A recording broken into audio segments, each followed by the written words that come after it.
said I'd get scurvy. They were wrong. No fruit, no pills, no fear. My skin stayed clear, my vision stayed sharp. They said meat was missing something.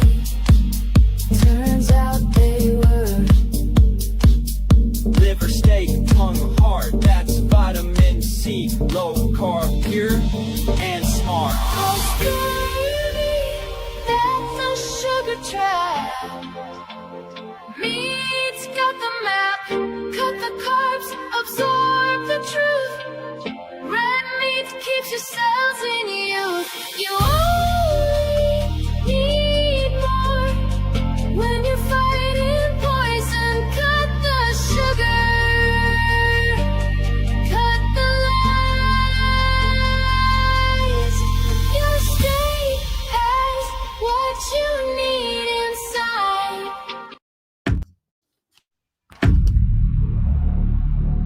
They told me to eat more fiber, to feel lighter, to go smoother.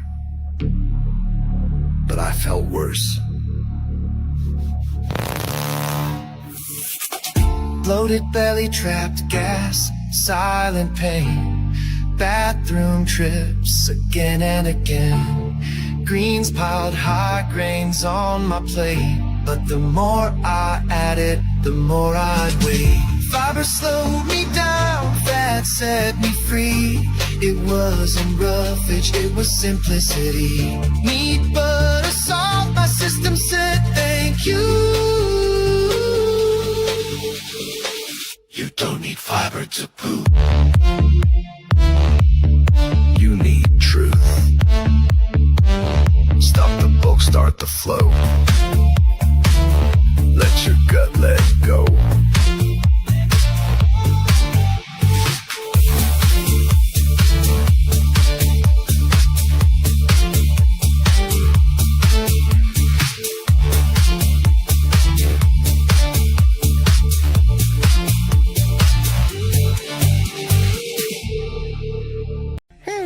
Yeah, you! Still eating salad? Grow up! I'm on steak! 2 naps a day! And I poop like a legend! No fruit, no fiber, just gains, baby! Carnivore mode since the womb. Mom's descent still on kale, but I'm on ribeye steaks and vibes. Carnivore beats, baby!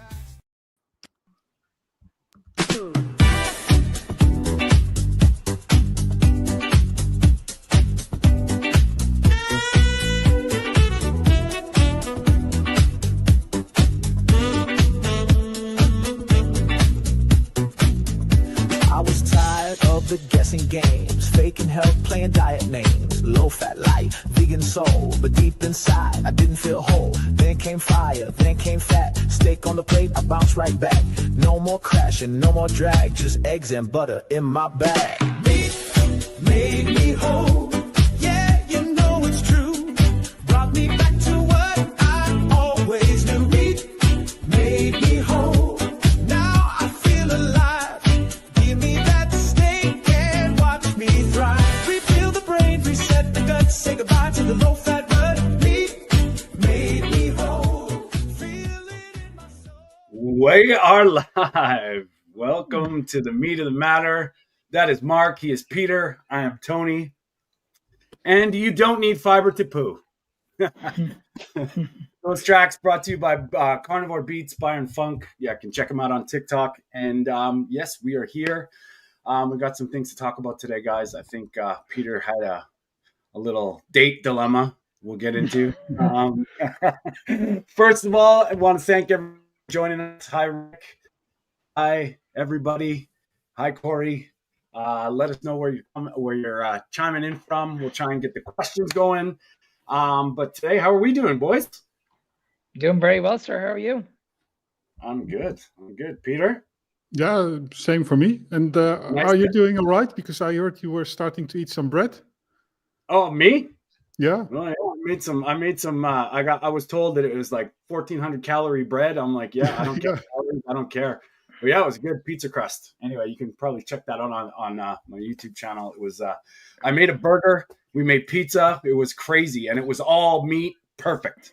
So yeah, it was And good. how did it go with Where did you get the on the recipes stomach? from? Sorry. Sorry. Where did you get the recipes from?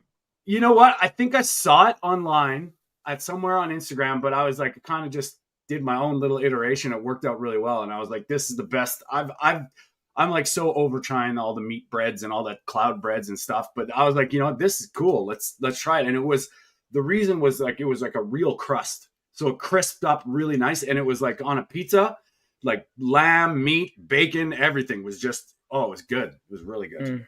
It looked really nice. And And they did say you eat it all? carnivore's And bored. how did it go with your stomach afterwards? Fine, absolutely fine.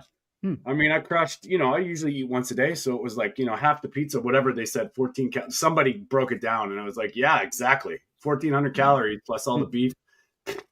Yeah. And I got fatter, you know, it seems to be good, but it'll be good. It'll be a good little treat to try. And I'm going to make some eggs Benedict with the crusts. Like it'll be a good little thing. So today, guys, let's get right into it. We got, we were talking before on our little chat about people that are sort of jumping off the carnivore wagon into the whole thing. So Peter, do you want to roll this clip and then we can kind of comment on it? And obviously we'd love to hear all the comments and all you guys out there chiming in on this as well. We'd love to hear your thoughts about it. But I think this is Carnivore Aurelius, and I think I can play it, Peter. I'll do it, and we'll just hear it out, and then we'll. All right. Well, does it seem to you like? Doesn't it seem like we're going backwards? Like we like all these. It's the same arguments that we all kind of started this for, and then they fall back on this shit. That's what I was just going to say. It just feels like you're saying the exact same thing all the time. The exact same thing. And I mean, Peter and I were talking about this a little bit before. Okay, there may be some place for ancestrally fruit in a season, and you know we would have eaten it, enjoyed it, whatever. But all these carbs, they're not natural. And that's what I have to say. It's like we go back from this ancestral standpoint, and now that they're saying, like, you know, I saw that potatoes in his crock pot and stuff, and I will fall back on the premise that we use these foods to prevent starvation in extreme situations, and they were fallback foods. Now they're talking about it like I don't know where they get that. Now we need 150 grams of carbohydrates again. Like, that was the first thing I was going to say. Like the liver only needs, I think, the maximum amount of sugar that we need is 5 grams of sugar, pretty much. That's it. That's all we need to take in. 4 grams, yeah. So when he's saying 150 grams of carbohydrates, is this on a daily basis? Is it on a weekly basis? Like, you need to be a little bit more, you need to explain your situation a little bit more here, because the problem is people are taking in way too much sugar on a weekly basis. Way too much. Yeah. So maybe you could be eating those clean carbohydrates, but is that all you're doing? Like, are you adding sugar into your tea? Are you having that bar of chocolate? Like, are you adding in different kinds of sugars throughout the day? So nobody's talking about this. Yeah, and we have to be careful also here again, because I don't know this Carnivore Aurelius that well, but probably this is also a person that is very active in the gym or with other sports, and you can get away with a little bit of carbohydrates like this. And okay, I have to say this, that it's probably better than the diet that he started with. So he started including a lot of meat and protein, and now he's going back to, let's say, animal-based. And I think that for a lot of people, it's still an improvement. But eating such large amounts of carbohydrates, because this looks like at least 200 grams per day, and that's just totally not needed. I would put the bar at 50 or at most 100, and 100 only if you are very active and if you can tolerate it. Because for a lot of people, it's very difficult to maintain a diet like this and to keep below this, to stay below this bar of 100 or 200, because it's so easy to add in more carbs. I also experience it when I do a lot of exercise, and when I allow myself to eat a little bit of fruit. If I'm not careful, I will start eating more and more, because a lot of times I can get away with it. If I have exercised for 2 hours, I can easily eat 50, 100 grams of carbs, inject some insulin and control my blood glucose. But adding in a third amount of another 50 grams of carbs 1 hour later, then suddenly my glycogen reserves are probably full and all those things. And then it becomes way more difficult. So in those situations where your glycogen reserves are depleted, if you have exercised a lot or during exercise, it sort of looks okay. And it might be occasionally, but it's so easy to overdo it. Yeah, and you know, Peter, that's a good point. Not only overdoing it, but where are you starting from? Like this general advice of everybody needs. If you're severely sugar addicted, that's going to change everything. You know, and it's so funny how we figured it out, and then it seems like a lot of people are going backwards, and it seems like, okay, in your context, in your nuance, you do you. That's fine, and there may be a place for it depending on your activity level and all that stuff. But yeah, sorry, Tony, go ahead. But I mean, if you are coming from a broken place where you are struggling with a bunch of food problems, emotional eating, binge eating, sugar stuff, that is just not good. Yeah, so, and if Peter wasn't a type 1 diabetic, because I think, Peter, you cycle a lot, don't you, at the moment? Yeah, and then so you can get away with like 300-400 grams a day if you want. Yeah. So someone like Peter, who's using up a lot of energy, if he wasn't a type 1 diabetic, he could probably get away with it. But like Peter said, he'd have to stock up probably every 45 minutes, every hour. Yeah. Whereas when he becomes fat adapted, he doesn't need to do that. Yeah. He's tapping into his own body fat, and that's the difference. And I mean, I agree. Like when I'm teaching people how to get back to using their intuition to eat like a human being, I mean, the way to get there, we have to eliminate all the stuff that got us there, you know. And then what they're telling you is well, it's okay. This is okay. It's not a problem. And I mean, you know, hundreds of thousands of people. I mean, I don't eat carbohydrates, and I'm scared to, like, all this sugar diet crap. Like, I'm scared to, because I was sugar addicted. I know I had a problem with controlling my amounts of sugar, and now to try and regiment an addictive way, like to try and keep that into 3 days only. Like, well, where does that 3 days end? I'm going to do a 72-hour sugar fast, and then what? And then, sorry, no, go. Sorry, Tom. And then what happens? And then I get these cues, and now I'm fighting this whole thing again. I was pre-diabetic, and they're telling you that if you've reversed this to go back to the thing that got you there, it makes no sense to me. And I was just going to add, like, if you're adding these carbohydrates in, your hunger is going to be increased on a regular basis. So, like, that's the biggest thing for me. I could never be a moderator, because when I added sugar in, I had to eat every 2 or 3 hours. Yeah. Whereas now, is like you, Tony, I can get away with probably eating 1 meal a day. But I choose to eat 2 meals a day because of digestion, just to keep everything perfectly moving the right order. But I know if I added sugar in, I would have to eat every 2 or 3 hours. I know I would. So that's a big thing, man. And you know, and I would encourage people to take their own context in mind. And I mean, when we look at look at the basics, what does sugar bring to the table? What nutrients does it bring? And I mean, sure, there's micronutrients in fruit, whatever you want to call it, like, sure, but what is the whole picture, you know? And I think that's where people can have a serious problem, and you know, then that does change things into, like, sort of shift it into a fad. You know, like, I obviously the sugar diet is working, or the sugar fasting. I don't know what the hell it called anymore, but it works for some people. But in your context, this could be very dangerous. And I mean, when we're trying to promote a natural, ancestral, back to basics human diet, I don't see that being part of it. And I mean, I'm not saying, people, if you want to try it, you go ahead. But I mean, you know, But there has to be questions asked about the diseases that are going on in the world at the moment. Yeah, it has to be. Like, why are we not asking more questions about how these diseases are happening in the first place? Why are we being pushed towards medication? Why are people being pushed towards these injections when weight loss is meant to be easy? It's meant to be just focusing on calories in versus calories out. Everybody will keep on telling me it's based on the law of thermodynamics. You just need to follow the guide, count your calories, and you will lose weight. But why do these people recommend that if these people are struggling with their weight, go and see a doctor?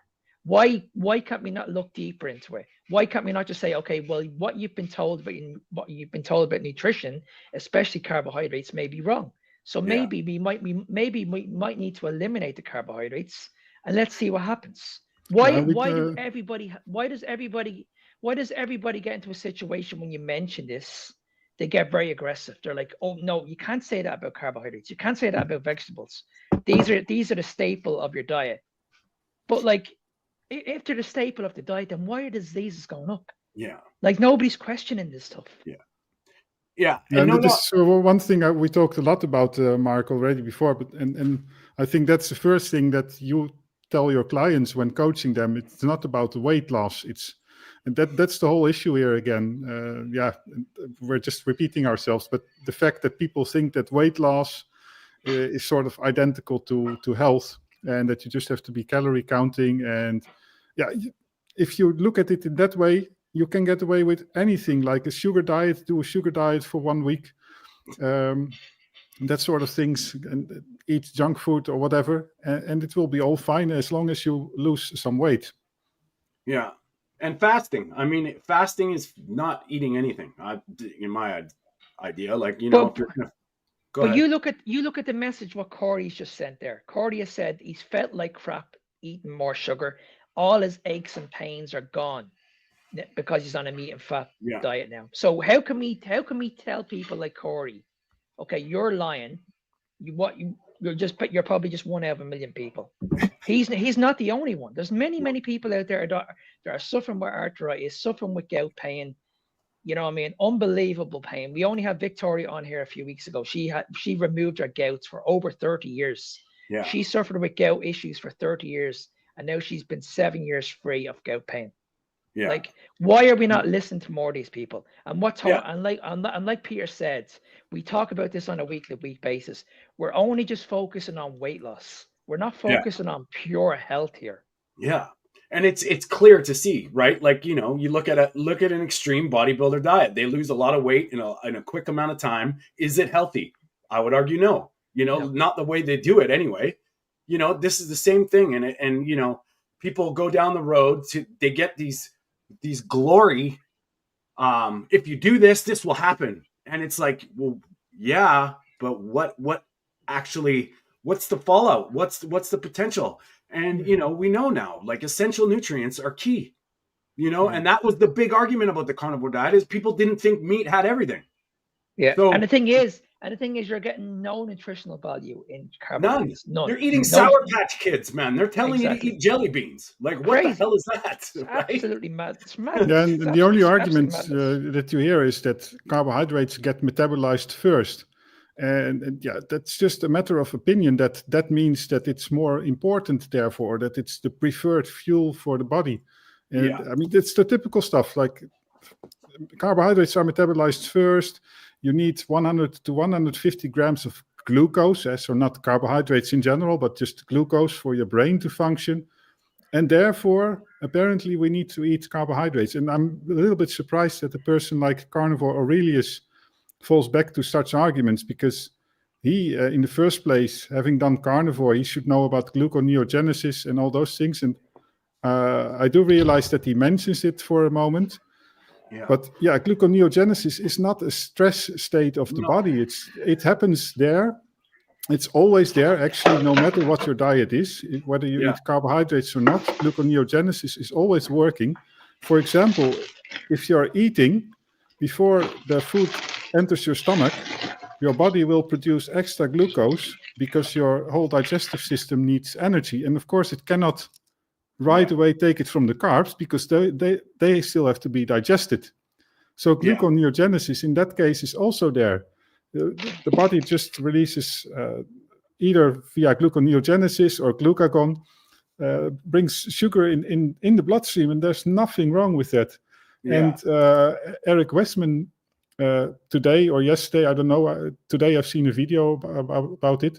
He made a very nice video. He was talking about Paul Saladino making those same arguments. And he made a fair point that what people don't realize is that being in ketosis is a totally different metabolic state. So things like glucagon being higher, or any blood markers, or even thyroid blood markers being this or that, it doesn't matter when you compare it to a standard diet. I mean, of course, it does matter, but you have to I hear what you're saying. Judge them on their own within the context of the metabolic state. And it seems like whenever they're saying these things, like, gluconeogenesis is a stress on the liver, but if your liver's functioning properly and a healthy liver, it's a natural process, and everything's a stress. Not protein eating is a stress for the kidneys, right? Like everything's a stress. So we can argue that like jogging's a stress. Yeah, well, okay, well, how much jogging is too much jogging? And everybody's got these different things running around, but and I think that's where we missed the mark with a lot of this stuff, is because we are so far away from what we were doing naturally that we're trying to argue these points that are unnatural, saying the natural processes, when they're doing it in the right environments, are damaging us. Where I would say it's the opposite.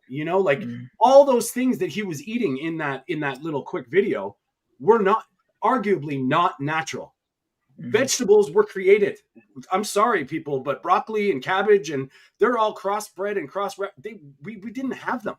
And if you look at the hunter-gatherers, or like the African tribes that are eating fiber, they're not even swallowing it. They're just sucking out the nutrients and spitting it out, apparently. I mean, don't quote me on that. But all these tubers and all these things that we found and gathered and foraged, I mean, you think we were going to just start eating grass? Like that? That's not the case. So all these vegetables weren't around.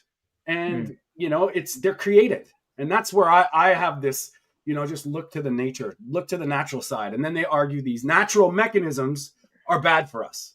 And, our context, like you said, Mark, all these diseases are going through the roof, everything. And why? Well, look at what we're eating, and it's crazy. And how we just go back to that. And I mean, even like Byron's little video in the beginning, we don't need fiber to poop. Okay. You might argue it's beneficial. You can argue that, but it's not essential and we don't need it. So all these arguments, it's just, they kind of don't make sense to me. So, and Peter, you have I'd love to see you go on a sugar diet, buddy. I think I even heard Cole Robinson say type 1 diabetics are fine. Like they do great. It's like, okay, Peter, I think I could manage, because there's one benefit of sugar. It doesn't contain fiber. So it sounds maybe very strange, but as a type 1 diabetic, as long as you use the ultra rapid insulin, and you have to pre-bolus, of course, a thing that it's actually a concept that a real pancreas cannot do, because it means that before eating the sugar, half an hour before eating the sugar, I'll inject fast insulin, and it will arrive exactly, I mean, if I do it right, because that's very difficult, it will arrive exactly at the moment that the sugar ends up in my body.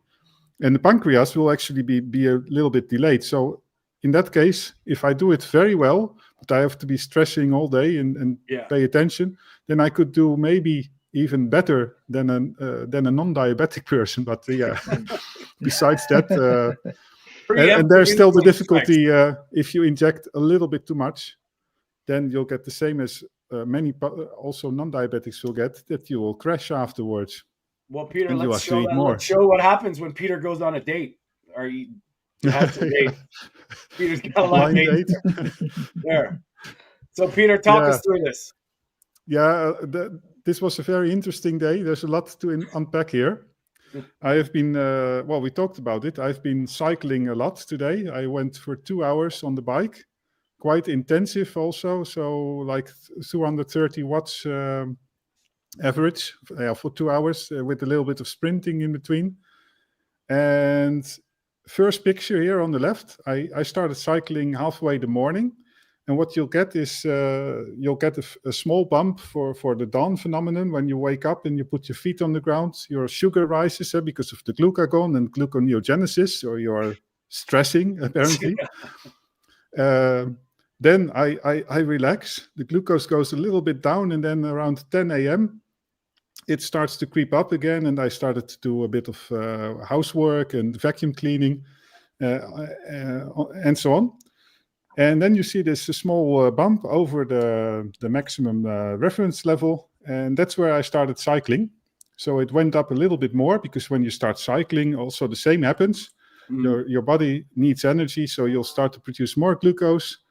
And then it looks very steep, but it still took about an hour. So then it goes down.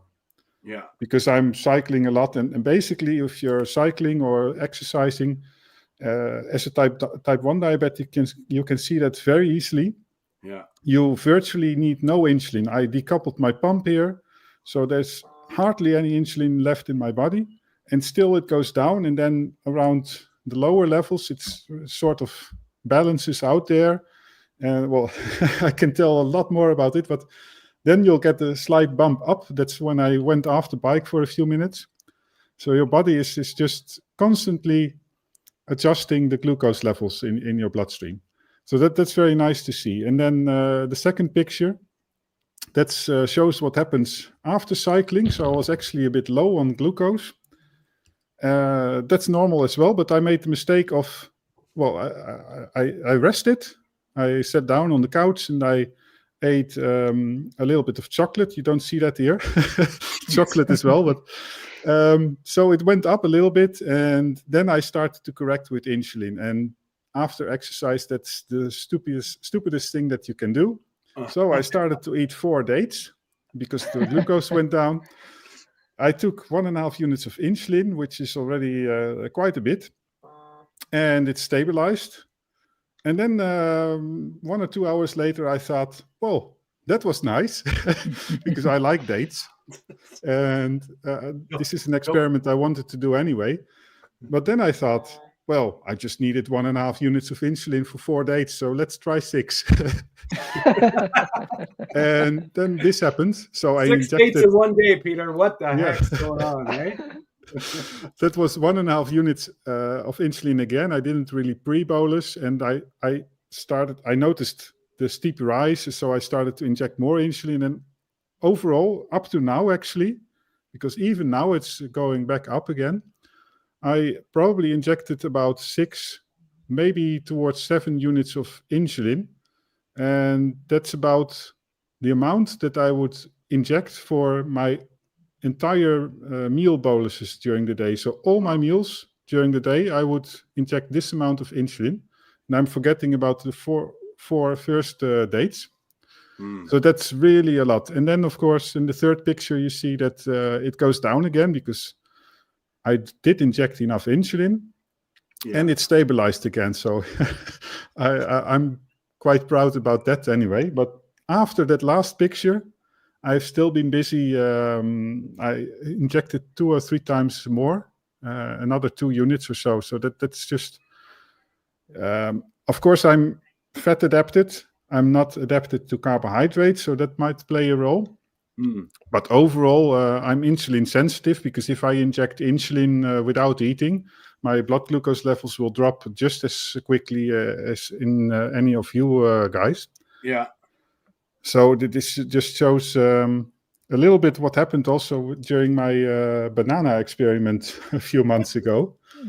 It's just amazing. And I mean, I have no problem having done this for one time and on a day with exercise.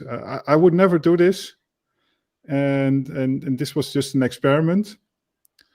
But yeah, it's just amazing to realize that if you would present this thing here to a doctor, to an endocrinologist, they would say, "Oh, yeah, it's perfectly fine. Yeah, maybe work on those spikes because then let's look into the graphs and see what you've been doing. Maybe adjust your insulin bolus a little bit." Well, that's not going to help because never just don't eat dates. Exactly.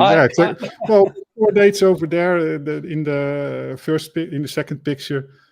if you really want to, on a day after exercise, by all means do it, because I mean there are a lot of people on an animal-based diet doing all right, but if you know that, well, at least look into your glucose levels if you do it, and otherwise, if it brings up addiction, if it brings glucose spikes like this, then don't do it. And of course, yeah, that's also a thing. I saw an interview recently of another person that was diabetic type 2, and she just didn't want to go to a doctor, and she was ignoring her A1Cs.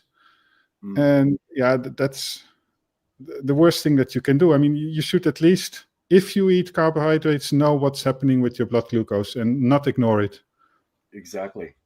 Honestly, Peter, this message is so important, because I had this conversation with you before we came on the show, and I think I spoke to you guys about this last week. I'm working with a lady at the moment who works in the healthcare system, and a 29-year-old who was also a type 1 diabetic. They had to remove his leg because he was in so much pain. And I was like, oh my God. And then what made it even worse is that when the surgery was over, they were actually feeding him more sugar. And he probably didn't know about his own continuous glucose levels, so maybe an A1C at best. And then you have to act on it. But like you said, Peter, when they had a look at the readings and they were like, okay, these are very, very high. The doctors would have been saying, okay, well, listen, just keep an eye on those sugar spikes. Maybe try and get yourself insulin sensitive. But like that's all the information that people are getting. Yeah. Manage it. Yeah, that's all they're getting. They're not getting to the root of the problem. They're not explaining why this is happening. And this goes back to the whole sugar diet again, the whole carbohydrate myth. This is when everybody keeps on telling us there's nothing wrong with carbohydrates, there's nothing wrong with sugar. Well, there clearly is, because Peter's just demonstrated it.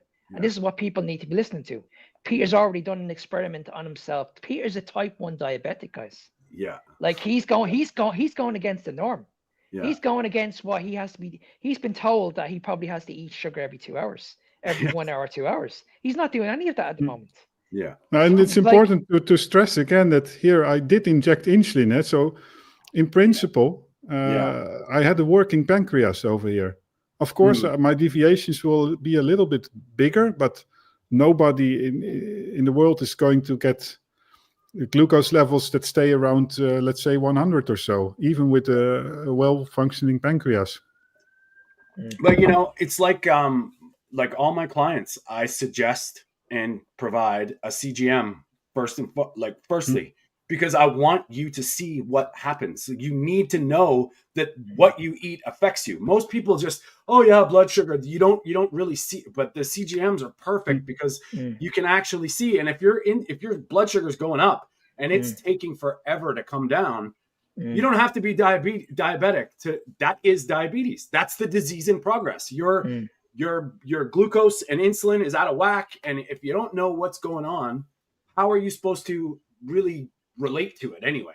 And it's crazy. And I find Peter's what we can learn from Peter, because he's got to manually induce insulin, right? Like this is the thing that people don't get is, if we could all have blood sugar like Peter's, aside from the 6 dates, but you know what I mean, we'd be all right. Right. It's a really big, important thing. And I think a lot of people don't understand. Every time your blood sugar is elevated past a certain point, you're doing damage. And over time, over decades, over time, it's just constantly doing more and more damage. And, now bringing back into the awareness of all these people saying it's okay to eat Jolly Ranchers and Skittles and shit. It's like, it blows my mind. So, and, and then the fiber, it can slow down the glucose absorption, but the fiber, that's exactly the reason why 2 or 3 hours later I am still injecting insulin. So hooray, fiber. But the thing about it is though, where is those blood sugar spikes coming from? Yeah. So what? Exactly. So when they're talking about, okay, you need to eat fiber. Okay, but why do I need to eat fiber? What's causing the problems? So if carbohydrates and sugars causing the problems, is it not just better just to remove it in the first place? Right? Exactly. Yeah. Common sense.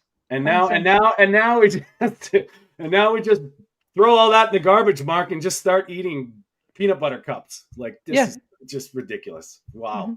And pop. I can't remember. Like somebody was telling me like they're eating soda, drinking sodas, and oh my god, it just doesn't stop. So have you seen your man's diet?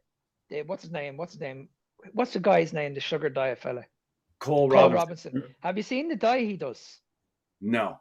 Well, I've heard, but I've no. It's guys, honestly, it's absolutely horrendous. Jesus, it's like there's no nutrition in it whatsoever. Yeah. Nothing. Like his breakfast is like he has a few glasses of orange juice, he has a bowl of cereal. There's nothing in it whatsoever. It's just really, really bad. After every meal, he'll have like these jellies, these sweets, every meal. And then he'll talk about fruit. Every single meal he has some fruit after. And you just need to look at the guy. The guy doesn't look healthy at all. Well, I mean, it's like this is the thing. Like we're looking from an ancestral perspective, and it's like this doesn't make sense to me. There's no logical reason. I mean, obviously, you're riding on the fact that you're gonna lose weight, but okay. They always talk about show me a study about carnivore being long term. Show me exactly. A study. Like, yeah, look at this. Are you kidding me? What do you think's going to happen 2 years down there? And what he's talking about is like cycling it. That's the same thing. And here's I don't know what you guys think. I'd love to hear what the comments think about this. That's a vegan diet. We all know that's not good. You know, you're eating a sugar diet. That's vegan. Sorry, but it is. Oh, you can eat some lean protein. Come on, man. This is just what is that? What does Target Prime Rib says? Hello, Target Prime Rib. Welcome to the show. My BS used to be around. Okay, now it goes on higher than blood sugar. Okay, yeah, fair enough, man. Yeah, it's very good. Yeah, no doubt. And I'm the same way. Like I was through the roof. My spikes were crazy when I started figuring this out, and then went keto, and it just starts to level off. And I mean, do we have to do it in 3 days? I mean, is it healthy to do it in 3 days? This is stuff that takes a while. And I mean, I know you guys are in a pretty good body composition factor where, it's not really extreme one way or another. I know, Mark, you're in fantastic shape. Is it worth to drop 5% body fat percentage to trade off the damage that you're possibly doing in your body? Right? Like, where do we want to go? I mean, we know going bodybuilder lean and dry is not healthy. So do you want it for vanity, or do you want it to be healthy? And that's, Yeah. And there's a funny thing that I experienced from the carnivore diet. I started at, so I will use kilograms, but I started at a weight of 85, 86 kilos. And I was experiencing, let's say, the type 2 diabetic thing and insulin resistance. It was very clear that I needed a lot of insulin to manage my blood glucose. Then I dropped weight to 83, 82 kilos. But now I am at probably 93 or 94 kilos, and I'm also doing great. And that's not all muscle, probably. I mean, let's not exaggerate. There's also just a decent amount of fat, nothing extreme. But the funny thing is that within reason, if you have a reasonable fat percentage, you can feel great at lower and higher fat percentage and be perfectly healthy, in my opinion. Absolutely, when you follow Peter. Carnivore diets and keto. Absolutely, Peter, because this is what happened with me now when I done the bodybuilding competition. I was like, my body fat went down to as low as 3 to 5%, which is extremely low, really, really low. Like I had veins popping out on my lower abs. I was like ripped shreds, but I was able to function, no problem. Yeah. I was able to talk to people. I was able to work that day. I was able to do so many things. People that were in the similar range in between body fat, like between 3 and 5%, these people are like zombies. These people could not move. And then the minute the show is out, it was over. Like these people were like so addicted to sugar. They were like, okay, I need to eat something now. They couldn't wait. Whereas I was completely, now I held on to that. When I came out of that show, I was very, very lean. Now I wouldn't recommend anybody walk around at 3 to 5% body fat because honestly, it's going to tank your testosterone. Yeah. It's going to have an effect on your libido. It's going to have an effect on your metabolism, all that kind of stuff. So I wouldn't recommend that to anybody.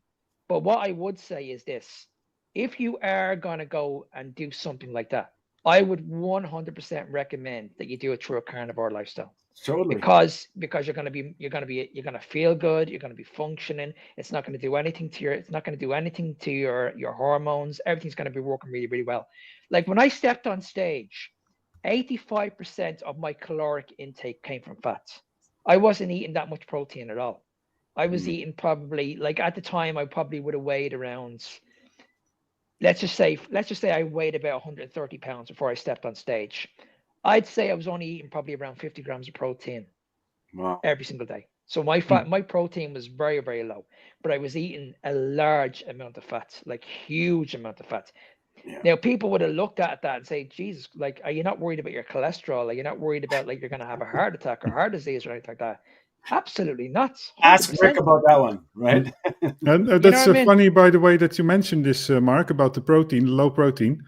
Several people in the carnivore space have mentioned this, and also Nick Norwich, for example, that all these diet fats, like the sugar, how you call it? Oh, the sugar diet, yes, that it's all about reducing your protein intake, and that you can actually do the same thing just with fat. Yeah. And that apparently that's what you have been doing. Right? Like it's energy, protein, energy. And, you know, and when, like, you know, when I'm talking to people and trying to and helping them, it's that ratio is very nuanced, the protein to energy ratio. And, you know, controlling your carbohydrates is one thing, but like living on sugar is not good.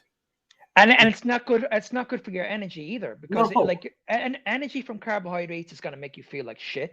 So you're going to have these massive spikes and crashes throughout the day. You're going to be inflamed. Yeah. We can't rely on protein, because protein is not a good source of energy. No, you're not gonna feel good either. So it's like, okay, if I'm replacing one energy source from carbohydrates, what do I need to do here? Do I just need to focus on eating fiber and eating protein and feeling like fucking shit for the rest of my life? Or do I change the energy source from carbohydrates and switch to fats? And after 4 years, you and I, Mark, I know you're pretty close to that too, Peter. I'm still waiting. I feel great when I go exercise and when I do heavy lifting and fast movements. I don't feel like I need carbohydrates. Would they help? I don't know, but I don't care, because I know what I'm eating brings nutrition. You know, the only thing that carbohydrates would help for me is I would look bigger. I would look so much bigger. You'd be getting water, like, right? And I've always thought that if I just added carbohydrates into my system, my muscles would be a lot bigger. Yeah, a lot bigger. But I don't want that. I'm not focusing on my ego anymore. Yeah. I'm focusing on my health now. Yeah. I want to see my daughter grow up. I want to see our grandkids grow up. So I have a different. I look at life now completely different now. Totally. You know what I mean? I'm not into the ego stuff anymore. Yeah. And that's that mental mindset that happens. And you look at long-term carnivores that have been doing this a very long time. They're there together in their minds. They're, you know, and it's like, I don't compromise it anymore. If something's worth it, I might try it, but I don't want to compromise my health for some quick fix, because I know what's happened over the long term has been far more sustainable than any kind of short term suffering craziness. And I'm sorry, man, I can't eat sugar anymore. I can't. If I put sugar in anything, it's too sweet. I'm like, that's got to be some natural signal thing going on there, because I can't even imagine eating one Sour Patch Kid, let alone a bag of them. Like it would. Yeah. I don't know what would happen. I would lose my mind. And the thing is, like, you can be as healthy, you can be as fit as you possibly want. So when you look at the likes of Mark Bell and this guy who does a sugar diet, they probably train every single day. But that doesn't make any difference. It's only a matter of time, guys. It's only a matter of time. I agree. Like 100%. your health is going to deteriorate. And I hope it doesn't happen. I wouldn't wish this on anybody. Yeah. But it's only a matter of time. Yeah. Yeah. What amazes me is that it's always about gains. So wherever you are on the fitness journey and bodybuilding, you will want to have gains. It's a bit like economic gains, I guess. That's you cannot have it endlessly. Yeah, and that's the unfortunate thing. It's just like everybody is just focusing mostly on the body. I want to look a certain way. I don't really care about my health. It's just like I need to be the biggest. I need to look the best, and that's basically where we're going wrong at the moment. And TPR has a good. I agree. My question is, if cholesterol is so dangerous, why do we produce it in our bodies in the first place? Not to mention, the percentage of dietary cholesterol affecting our cholesterol, when we're talking in a broad sense here, what's the deal? I mean, I agree with that for sure. I mean, cholesterol is an essential, it's vital for human animal life. So why are we trying to lower it? And that's exactly. And see, people need to understand what the Randall cycle is. It's only what you do with cholesterol. Where if you mix cholesterol with sugar, then it becomes a problem. Yeah. But we should never be worried about cholesterol on its own. Never. No. And I mean, it's kind of true. You just have to go back to logic and look at like LDL, HDL. That's not cholesterol. And we could go down a whole topic about this, but it just makes sense that this molecule is required for brain function, for cellular function, for nervous system. If you're trying to lower it artificially, let alone with drugs, is that a good idea? And in the absence of sugar, fat is not a problem. So yeah, and we need to understand as well that we've said this many times. Your body can produce all the glucose it needs. Yeah. Your body can produce glucose in the muscle and in the liver, and we know we can get it through an animal-based diet. And we know that it's not that bad of a stressor because, speaking from an anecdotal perspective, all three of us, I'm sure we're all highly gluconeogenic, because I don't need it, right? So, but that's the thing that I always repeat, and I hardly ever hear this argument. And a lot of people that are skeptical about carnivore and keto will say it's nonsense. But when you think about how all the other animals, so including carnivorous, but also herbivorous animals in the world, how are they dealing with a diet without glucose? Well, they have gluconeogenesis, and it's just the silliest idea to think that all those animals are in a constant state of stress. And it just shows that because, why am I saying this? Because all animals, all mammals at least, have very similar endocrine systems and very similar metabolisms. Of course, the digestive system is different, and depending on your diet, you will maybe rely more on fiber and convert it to short-chain fatty acids and all those things. But in the end, all those animals, they also rely on gluconeogenesis if they are not eating glucose. A wolf or a lion does the same. No glucose there. So why should it be harmful for humans? Are we that special? I mean, we can do lab tests in mice and those things. And of course, you cannot automatically convert results that you see there. But why are we doing those tests? Because those animals are very similar to us. It's very simple. If you look at things like cholesterol as well, it all works more or less the same. So yeah, you can, I'm not saying it's proof, of course, but you can hold the same argument. Why are those animals not getting heart attacks, for example? Exactly. Exactly. X factor for sure. Everybody, thanks for the comments. We do appreciate them, and we love the questions and all the comments that you're throwing at us. We would appreciate it if you could like and subscribe to the channels and share this with people that might have a difference of an opinion, because I know Mark's ready to go up against anybody that's I love it. So speaking of that, we got these guys. We're going to do this right now. We got a little segment. Do you have something to say, Peter, or are you just waving a pen at us?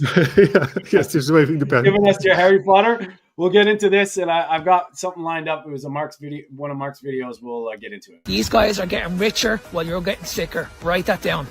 Write that down. Write that down. Write that down. Write that down. Write that down. These foods are highly processed, complete garbage, and I can promise you now, I wouldn't even give it to my fucking dog. Write that down. Is the high-fat carnivore diet healthy? No. Let me tell you why. All you see on the internet right now are people eating sticks of butter and raw meat. Now, there might be a lot of people claiming that it is healthy and they feel great, but there is no data, no scientific research to suggest that this diet is healthy. A study came out recently that hid their actual results because the results went against their theory. They theorized that people who are on the keto diet wouldn't gain plaque any faster than anyone else. But their study actually showed that people on the keto had increases in plaque in their arteries faster than healthy populations. And they hid that data. It wasn't even a peer-reviewed study. They just put it out there without all the data. Anyway, the studies that show healthy diets are the ones that have lots of plants in them. They have protein, they have healthy fats, they have whole grains in them. They are balanced diets. This is what the research says. Instead, lead a healthy lifestyle, get plenty of exercise, eat lots of plants, get enough protein, eat the healthy fats. You're gonna be fine. Don't be misled.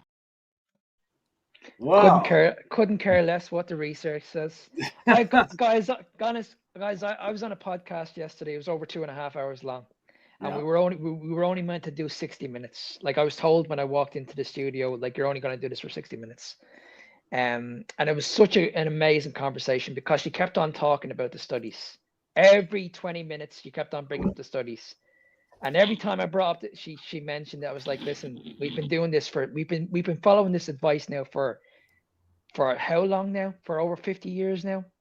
And I asked her the question on so many occasions, why are people struggling at the moment? Like, why is everybody following your guidelines, your nutritionist strategies? We have the top experts in the world, apparently, like with these endocrinologists, doctors, nutritionists, dietitians, all the experts, but they're all saying the exact same thing. We should all follow a study. And I was like, okay, when do we get to a stage in our lives when we focus on people that are actually doing the diet? And she couldn't give me an answer. Honestly, no word of a lie. She could not give me an answer. She was like, I get what you're saying, Mark, but I still think we should go off the studies. Well, like, what you say? Yeah, you study my client that reversed diabetes. Study my client that reversed the glaucoma. Study my client that solved the PCOS. But not only that, Tony. We have Selena coming on now. Was on Tuesday, and it was a very, very touchy subject when we spoke about cancer. Now I told her, I said, listen, I'm not a doctor. This is just advice. But I've heard and I've seen people talk about cancer and that they've actually put it into remission. I'm not saying you can cure it. No, I never said that. All I'm saying is I've seen people and I've actually heard people and I've actually watched people talk about this about cancer. And I was like, okay, who am I going to listen to? Am I going to listen to these people or am I going to listen to your research? Yeah. You know what I mean? And this is where it got a little bit touchy, and this is where we had a bit of an argument. I was like, I can understand where you're coming from. We need to understand, like we've been talking about from the very, very beginning. Like, are we just going to keep on focusing on the diet and we're not focusing on the root of the problem? Because that's what we're doing here. We're only focused on healthy food, what people talk about healthy food. And they're saying eating foods in moderation. You can have alcohol in moderation, all this crap. But when I said to her, I said, if I was dealing with someone with cancer, from the experience from people that I've spoken to, I would have people fasting from sugar as quick as possible. Absolutely. Like as quick as possible. And she was like, I would do the opposite. And I was like, oh my God, like this is not good. This is not good. And this is why the conversation went on for nearly 2.5 hours. Yeah. Because we couldn't agree to disagree. Yeah. Like, you know what I mean? It was basically her way against my way. And I'm hoping that when people actually hear the podcast, I'm hoping that they're not going to lean towards her and they're actually going to hear what I said. And hopefully there's going to be more questions raised after this. And I find it just amazing that a person like her that doesn't have experience with the keto diet or carnivore diet can make any claims about it. Just like this, based on some studies, which probably like at most a few dozen of people, and like most of the studies last for a few weeks or so in people that aren't even keto adapted. And you can invent all kinds of things and that's why I don't like this guy that you keep on putting up here, this Jacob guy. Yeah. This Jacob guy, he really, really pisses me off. Like, as everything he puts up is based on data, like research, and it's like, oh my God, like, give it a rest. Like, give it a rest. Like, this is only this is a young man. I get it. Like, you're a young man. Like, you're not going through the experiences of like people in their 40s at the moment. But I can guarantee we'll be having a different conversation in 10 years' time. 100%. Well, he is leading a sort of healthy lifestyle. He's although he promotes seed oils, sort of, he doesn't eat them. So it's a bit weird story. It's hypocritical, isn't it? You know, but getting back to even the cancer stuff, like I've said this before too, is like, why do people not know who Dr. Thomas Seyfried is? Like, just listen to a couple of his talks and you tell me, like, you know, this guy's heartfelt. He's like frustrated, you know, and I'm paraphrasing here, but 1,600 people in the US a day are dying of cancer. And he's like, I can help 95% of them. That's crazy, isn't it? Crazy. At least live longer and stop the disease. And he's like, where's the money? All the money was there for research. Nothing's there now that I think I figured it out. And he's like, you know, it's so crazy why he's not a household name, especially when we've all been affected by it in some way, shape, or form. And then, you know, sorry to chime in and cut off the Jacob Foods bashing, but you know, he's a card too. The same kind of shit. The dietitians and the nutritionists preaching the same thing over and over again. Where did that get us? Where has that gotten? You know, I mean, it's criminal. Honestly, it's absolutely criminal. It really is. And then gaslighting you because you're crazy when you think of an alternative that is actually based on essential nutrients. That's pretty much it. You know. Yeah. This diet, this carnivore way of eating gives you the essential nutrients your body needs, and it cuts out the stuff it doesn't. Simple. And the thing is, you should be getting older, and you should be thriving. You should not be in a position where you're suffering.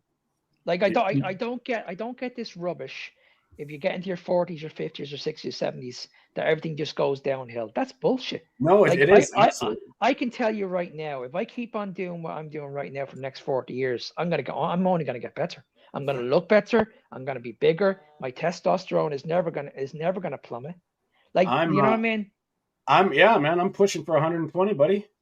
I can guarantee you right now, I'll never be on TRT. Never. I don't need it.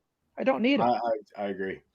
I agree. Could it be? And that's another biomarker anyway. That is, I mean, it's not totally useless to look at it, of course, but everybody focuses on it also in the fitness world. And as long as it's a reasonable value and you have no symptoms or anything, and everything downstairs is working, don't bother with it. And you can start eating dates, because dates apparently are also good for testosterone. And what else? Oysters, probably.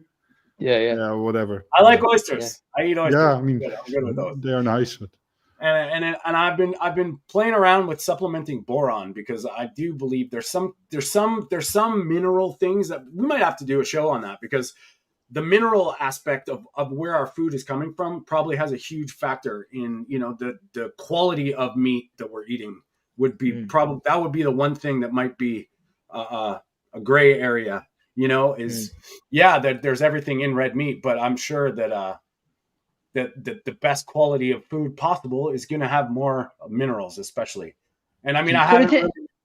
But the thing is, sorry, Tony, but if you're eating like fairly healthy, like the carnivore diet, then those supplements that you're taking, they're actually going to absorb so much better. So like, you look at the likes of vitamin D3, for example. Yeah. Like, you're not going to get any benefit out of that pretty much if you're on like the standard American diet or the European diet. Well, you need cholesterol, right? Like, that's what people don't understand. You need cholesterol to convert into 25 OH hydroxy vitamin D. Yeah. You don't have cholesterol, and just go with it. Like vitamin D is cholecalciferol. Interesting. So, you know, it's kind of things. So we got a couple plugs here. We got to check out Target Prime Rib. Check them out. Bacon Baby, thanks for that. And of course, Rick, at Charger Mopar. He's got his lives. We like to support each other. I'll try and catch him as much as I can, if I can. And then this Thomas Seyfried's videos, I know for sure. And yeah, that's cool, man. This guy's going to blow your mind. Thomas, I'm telling you, he should be, I think he should be one of the biggest household names that we should know. If everybody knew who he was before we got the news with any of our families or anything, there'd be a lot of lives saved. And you know, and for the record, he's not a carnivore. He is a cut out this stuff specifically, you know, and he talks about seed oils and sugar and what cancer thrives. It's incredible. And it just makes so much sense. If you cut off the food supply, the cancer can't thrive and it can't spread and it can't do its thing. And it will actually, you know, be put into remission. It's pretty fascinating. I mean, I'm going to say this not very lightly. I think he should have a Nobel Prize. Personally, I'd go figure why. I'm sure the powers that be have a problem with that. But I mean, I just, it's sad that people are suffering, and it seems like he's got a very good protocol for sure. Yeah. Well, boys, we're pushing an hour. That flew in, didn't it? Yeah, it was a good one. It was good. Thanks. I just want to say thanks to all the people, all the people that were commenting and throwing it at us. We love it. We really do appreciate all your activity. And we've got a couple more here. So Rick's Saturday is Saturday morning. All right. I'll do my best for you, Rick. I try and catch it from time to time. And it's very strange how I eat if any meat's fried in seed oils. I get a headache hours after. Yes, you know what? Yeah, I thought Rick did everything in large, but yeah. Well, I mean, I know if something's got, I feel it now. As soon as if I taste something with vegetable oil, I get a little bit meh. And then I agree, Coach Mark. I'm getting better every day. A year ago, I was using a walker and a knee. Oh man, around before that, a wheelchair. Now I'm walking a few miles. Well done, man. And that target prime rib. I'd love to get you on and talk about this. Yeah, man, for sure. Yeah, I was just 100%. About to say, indeed, it would be interesting to hear the story. Yeah, I'd love to hear a story. So if you want to reach out to me, my email is, or even reach out to Tony. But if you want to reach out to me, my email is nsmark93@gmail.com. We'll definitely set it up in the next week or two. I'd love to hear your story, actually.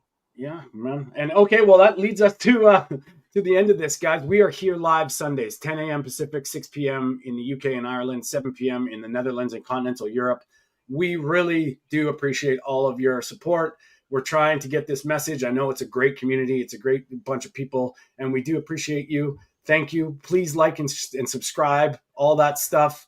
And Mark, once again, just let them know where they can find you. Thanks very much, guys, for coming listen to the live today again. If you want to reach out to me, guys, I'm on Instagram, fitnessbeyondtime01. I'm also on TikTok. And if you guys want to reach out to me for coaching, just send me an email at nsmark93@gmail.com. Awesome. And don't forget about his Carnivore Evolutions podcast, Spotify, YouTube. That's it. Good man, Tony. Thanks very much. I right. keep on forgetting. I think it's on Apple Podcast too. But Peter? Well, I'm the Dutch carnivore, and I think that the sugar diet should be abolished. Peter goes on too many dates. His dates go bananas. And yes, you can find me on this channel, Food for Thought, Question Everything, and Tony_Food for Thought on TikTok and Instagram. And we are here live every Sunday. And don't forget, and we want a special shout out to Byron, Funck, Carnivore Beats. Subscribe to his YouTube channel, guys. He's got great beats. If you're in the gym, bang it out to carnivore meat-fueled stuff. And if you are interested in working with me, you can find me at TonyStewartCoaching.com. We do appreciate it. That is Mark. He is Peter. I am Tony. Thank you for joining us. Happy Father's Day.